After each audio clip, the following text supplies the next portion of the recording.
For somebody to claim, I know you, they have to be grounded. The social capital, the social fabric, they must have invested time, energy, and efforts in you to know you.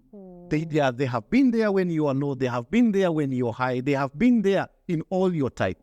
And social capital is deep. And it's very important. And the WhatsApp group is a very good example, again, of social capital within our societies. That somebody will pick, okay, now I have a problem. I need to bring several people into my WhatsApp group. And the first time you're getting a message from somebody is when they are adding you to a group. And sometimes people say, okay, what is happening to Mike or Jonathan or Samuel? Oh, he has this.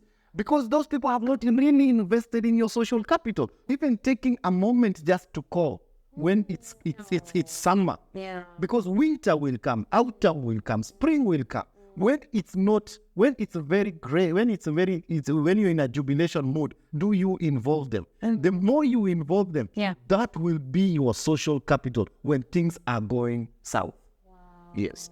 Ishi vizuri na watu. I think that's what is coming in my mind right now. Yes, and they also say in Swahili, mtu ni watu. What we do to people is given back to us. It's reciprocated. It's echoed back to us.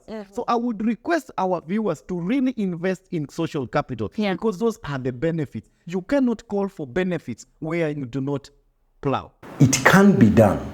It will be done.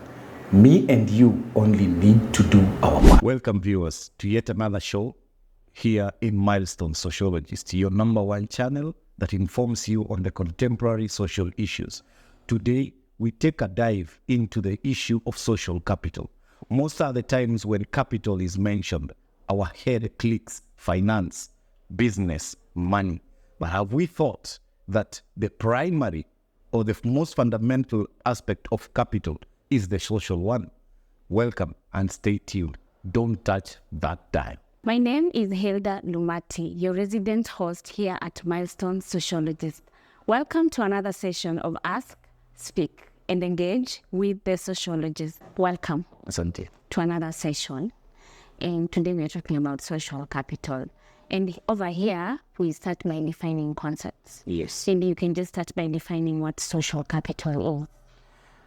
Thank you so much for this opportunity for us to engage in this very important and timely discussion. Yes.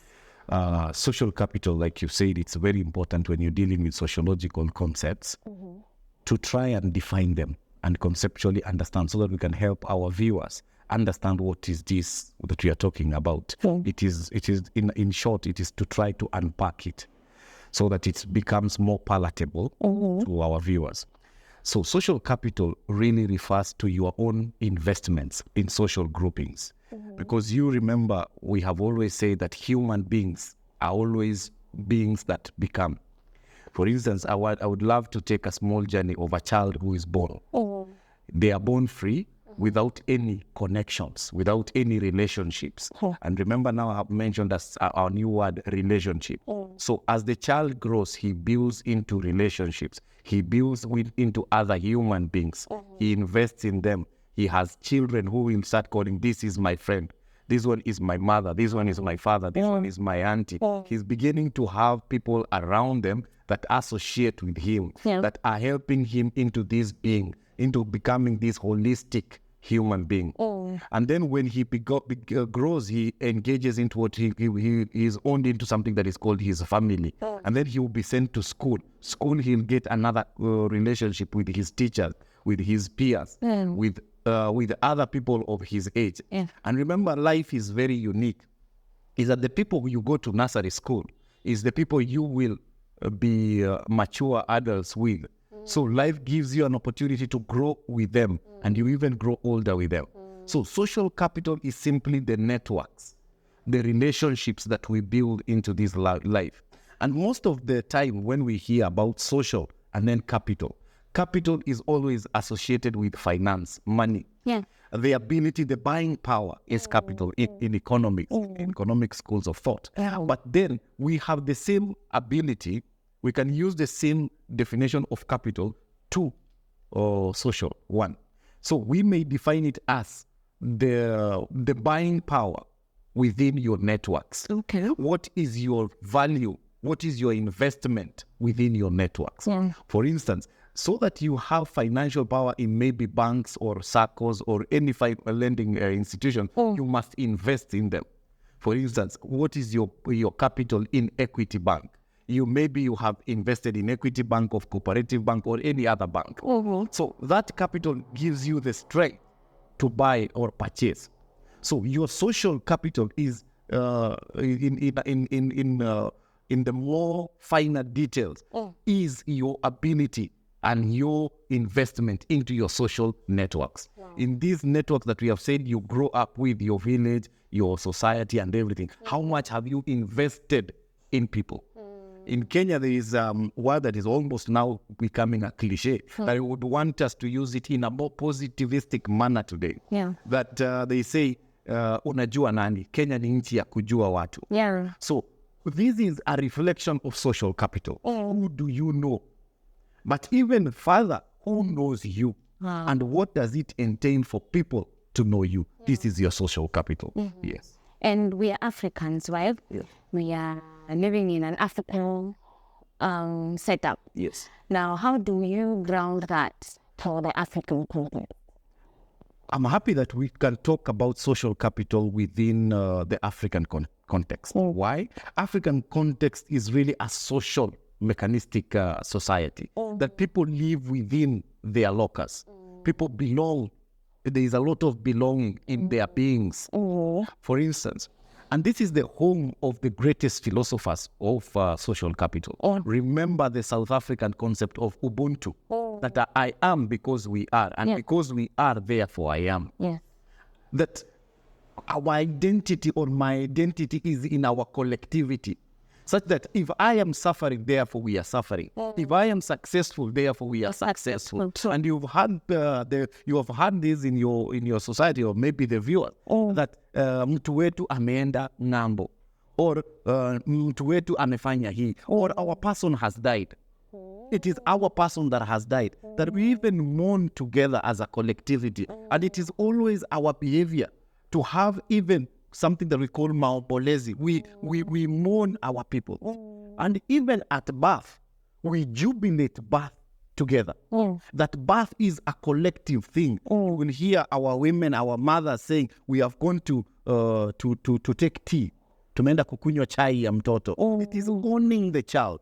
The child becomes a collective. You are born into a society. Like I told you, we are born free, but then we are brought into a society. We start building relationships in that society. So Ubuntu becomes one of the defining moments in an African context, that I am because we are, and because we are, therefore I am.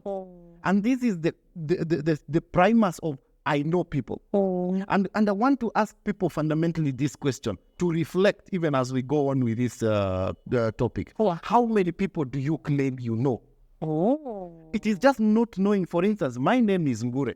You cannot say you know me because I am Ngure. There are probably 1,000 Ngures. How do you know me? And that is why they say sometimes your friends, if you have more than 5 friends, you are lucky. Because the concept of friendship and Ubuntu and social capital is they are all embedded to the core. How do you say somebody is your friend?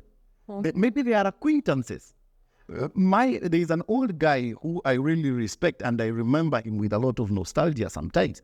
He told me that they are friends that we only meet on the road, hi.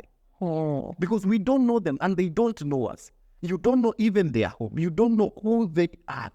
And knowing who somebody is knowing what makes a person. Do you know this person's character? Do you know their values? Do you know their ethos? Do you know their taboos? If you know them, are they in tandem? Are they conjoined with yours? You have common belief systems. If you know this person, do they know? The second person is, do they know you? Because saying in Kenya, you can only get a job if you know people. But do those people know you? Or they know you like you introduced yourself, you are Hilda Lumati. Everybody who sees this video, can they claim to know you? No, they can't claim to know you by name. Because you can separate the two names, Hilda and Luati. And if you separate Hilda, there are so many, 1 million maybe Hildas in this world. And maybe Lumati, there could be thousands of them. So which one do you know? But for somebody to claim, I know you, they have to be grounded. The social capital, the social fabric, they must have invested time, energy, and efforts in you to know you. They have been there when you are low. They have been there when you are high. They have been there in all your types. And social capital is deep, and it's very important, because if you look at it holistically, and even if we can embroider social capital, it is needed even in marriage. It is needed even in courtship. Do we have social capital in courtship? Do we have social capitals in our family? When we say pesa yake, pesa ya mzee ni ya mzee, yangu ni yangu, and probably the man does not have money at date 15, but you have money, but you cannot remove it so that you cook ugali. How do we talk about the concept of social capital within that family? Wow. How do we talk about the concept of social capital within a family who, if there is a conflict, a small conflict, it erupts into fighting? What is the social capital there? It means that the savings are very small. Let me use this term, is savings and dividends. That your capital investment in that family, if when there is a conflict, it results to fighting, abuse, and everything. There is need to reorganize. There is need to recall your social capital. Have you really invested in your partner?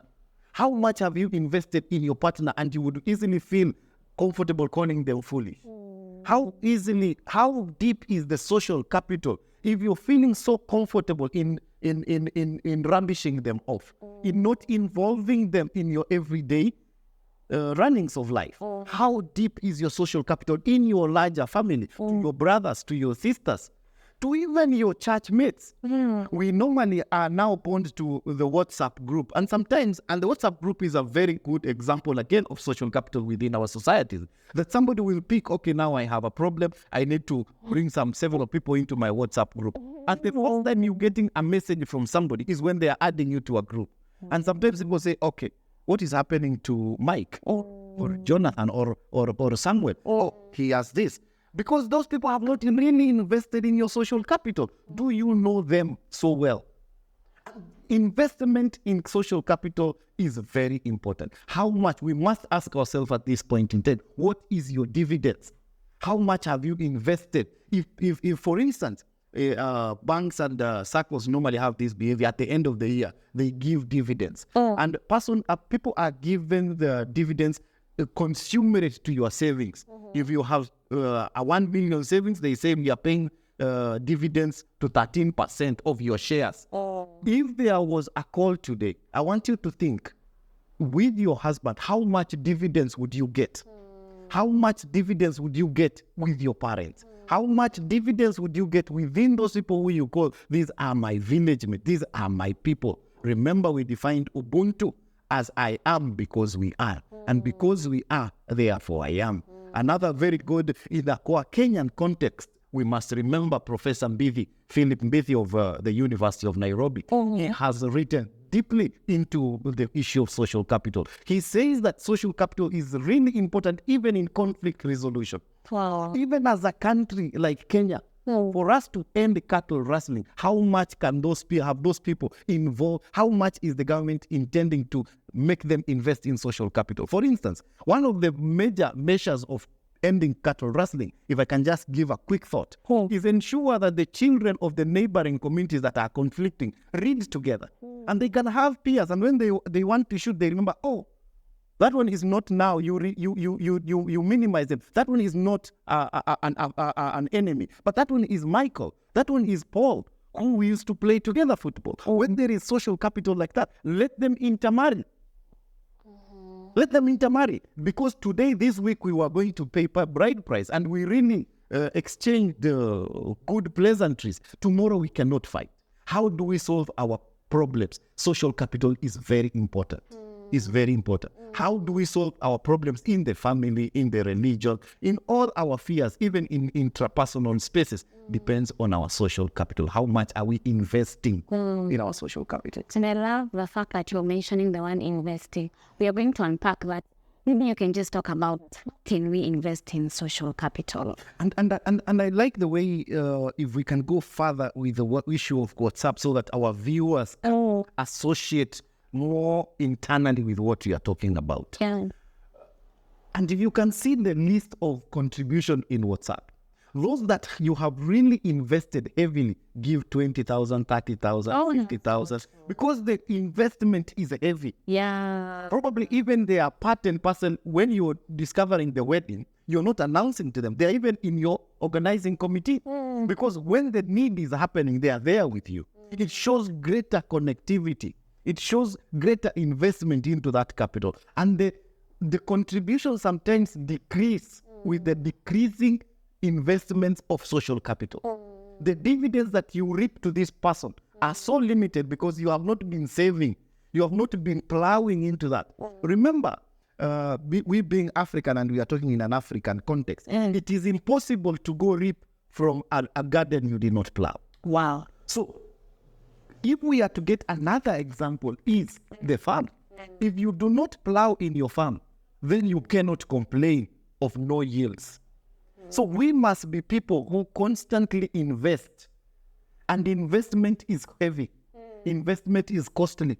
You must be people who invest with them socially, morally, financially, and even having times to bond with them. Yeah. Even taking a moment just to call when it's summer. Yeah. Because winter will come, autumn will come, spring will come. When it's very gray, when you're in a jubilation mood, do you involve them? And the more you involve them, that will be your social capital when things are going south.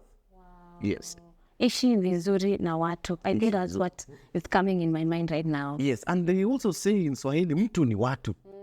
Mtu ni watu. And I think we can go so much, in our viewers, I would welcome them to go deeper, to think about phrases within your traditional languages that explain that mtu ni watu. They are beyond peradventure. That means the African fabric was built on togetherness, connectivity, together, interconnectedness. The word is interconnected again. That if I can remember, there is a very good theorist who says that societies are like meshworks. Yeah. They mesh together. Our connectedness are like meshworks. I want you to think about a meshwork, a mat that is meshed together. These are people that you're meshing together. The richest people today could also be called the people who have the richest networks. Yes, that if you want a doctor, you remember, I have this friend who is Dr. Patrick. You call Dr. Patrick, I want you to help me with so and so.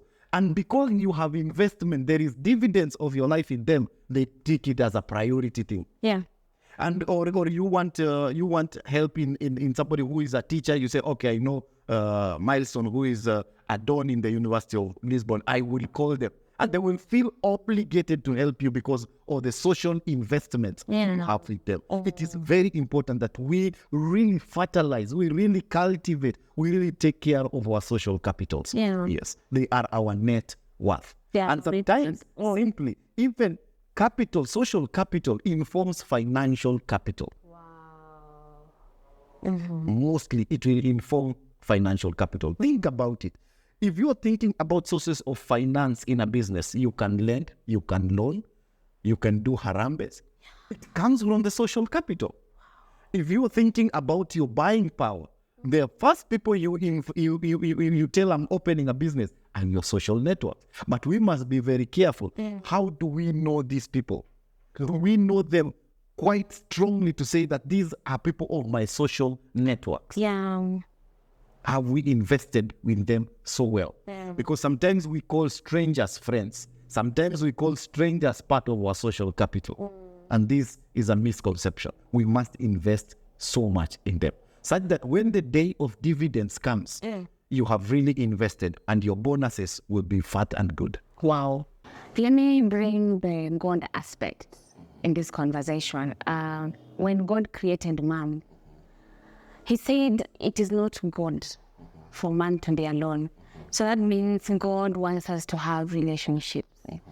And we need to have even friends. So that is very important, even biblical. Maybe you can just talk about the benefits. What are we reaping? And remember, when God says that I don't want you to be alone and I want you to be with other people. There is a divine instruction that he says, go fill the earth, but have a measure of subdue the earth. For you to subdue, it means to control. For you to control the issues that revolve around your life, you need social capital. We have said mtu ni watu. And we have said our unity is in our strength, is in our numbers. Right? So what is the benefit of social capital? It gives you a better bargaining power. It gives you a better moral standing. It gives you comfort in the times of cold. And in the times of cold, I've given examples of maybe sometimes when there is death, when there is illness, when there is all this. In fact, I could say some of our insurance policies is our social capital. Because you have insured yourself with groups of friends that if problems arise, you have this insurance and they will come chip in and they bail you out. When you have your car and you're traveling and you're caught by the police, you have your social capital because you can call somebody, hey Jack, could you lend me some 20,000? And money comes, your social capital. They can help you solve the everyday problems. So social capital is helping you having a measure of control to your world. And having a measure of control, one must ask, to what? What are the problems that you need control? Probably in marriage, you need control of sometimes when we are always not happy. You need somebody who you can share with. But how can you share with your husband or your wife when in the morning you called them a goat? Remember, and you know this, I've always reminded people. Some of these things are input-output oriented or related. When you call your wife a goat and in the morning at 8 p.m., or you call them, allow me use this word so that the example gets home. You call them a dog. And that is at 8 in the morning, you've called them a dog or a goat. At 11, you need some help. And then you call the dog. Tell me, how much help can you get from a dog? It is the behavior of a dog to bark. You will call and you will receive a barking dog. You will call and you will receive a goat that will give you consummate answers. Answers equal to that of a goat. But think of it, if you invest in better social capital with your partner, and you call them my queen, my darling, my angel, and then you call them at 1 asking for help. Think of help that can come from a darling, an angel, or a queen. This is social capital. What we do to people is given back to us. It's reciprocated. It's echoed back to us. So I would request our viewers to really invest in social capital because those are the benefits. You cannot call for benefits where you do not plow. In fact, it's very lazy. In fact, it is in the Bible. It is domiciled in the Bible because you began in the Bible. Remember the parable of the sower? Taught to us by Christ. And if we are to go with something in this question, let us go with this one of the parable of the sower. Remember, there is one who invested in the social capital. When he was given 5, he made them 10. When he was given 4, he made them 8. But there is one who was given 1 and buried it. And he was called something by Christ himself. You foolish servant. How many times are we called foolish by our people? By ourselves, because we have not invested. We buried our opportunities of social capital. And we have this behavior right now because of the mobile phone. You meet somebody, you just save the name. Okay, Hilda Lumati. And then 2-3 years you want to call Hilda, you call. Oh, sorry, it's not you. We are not interested in investing on social capital. Within your phone book, how many people do you call? How many people are your own social capital? How many people know you exactly who you are? Some of them are your status checkers. Are your status checkers your friend? How much do we invest in this social capital? Ones will give you your benefits, and their benefits will accrue as much as possible. For instance, if you have much investment in a bank in terms of shares, you get good dividends, you can take loans, you can get good premium, they can help you purchase a house, such that a dream that would have taken 10 years would take 1 year for you to own it. This is the same as social capital. Yes. And when you talk about investing, let's talk to these people who isolate themselves. The people who say, mimi si mtu wa watu, unajificha, You want to be alone. And sometimes you think people are not even important in your life. Let's talk about those that isolate themselves. So what do you have to say about that? I think these are personality traits. And sometimes there are people who withdraw from people. But we must understand, we must ask ourselves something. What leads to these personalities? Sometimes people are social beings. So people are social beings. They love. In fact, all mammals are social beings. You see elephants moving in troops because they are mammals. They love. There is warmth in numbers. Yeah. You see monkeys. Have you ever seen one monkey just in its own tree? When you see one monkey, there is the probability of so many monkeys in that area. Yeah. Because they are working together. So there are things that lead us to become isolated. Or we isolate ourselves from those things. They could be traumas. They could be stresses that we are facing in life.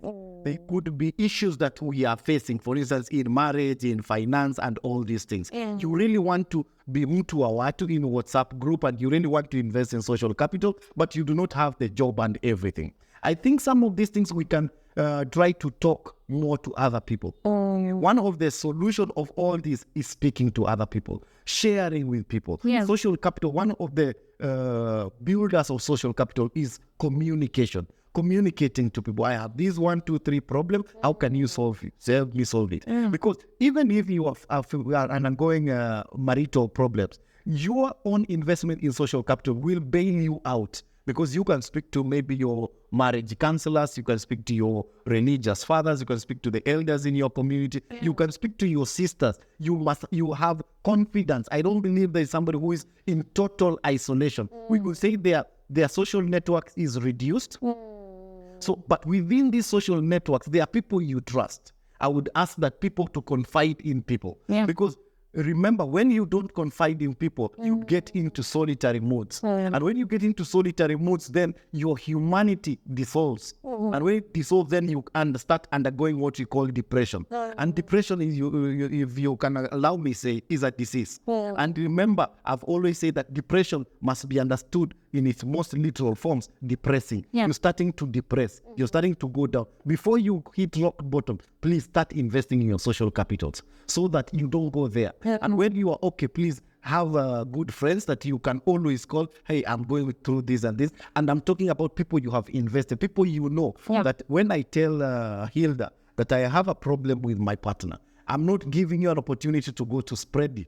But I'm giving you, I'm confiding in somebody who is part of myself. People that I constantly know that these are my friends.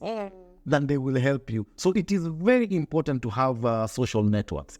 Because without social networks, the advantages and the benefits we said, you do not have them. You do not have unity in numbers. You do not have people. You do not have fallback plans. You do not have networks. You do not have net worth. You do not have acquaintances. You do not have people to share with you your life. And remember, life is like a melon. It's like what do we call it when English is not Englishing? It's like a mixture of different things. It has lemons, it has oranges, it has all this. When the day of oranges calls, you must have people to share the goodness of the orange. But also, when the day of lemonade comes, you must have people to share with you the bitterness of the lemonade. So these are your social network. These are the advantages of having it. So if you do not have it, who do you run to? Powerful. Thank you so much for helping us understand the importance of social capital. It can be done.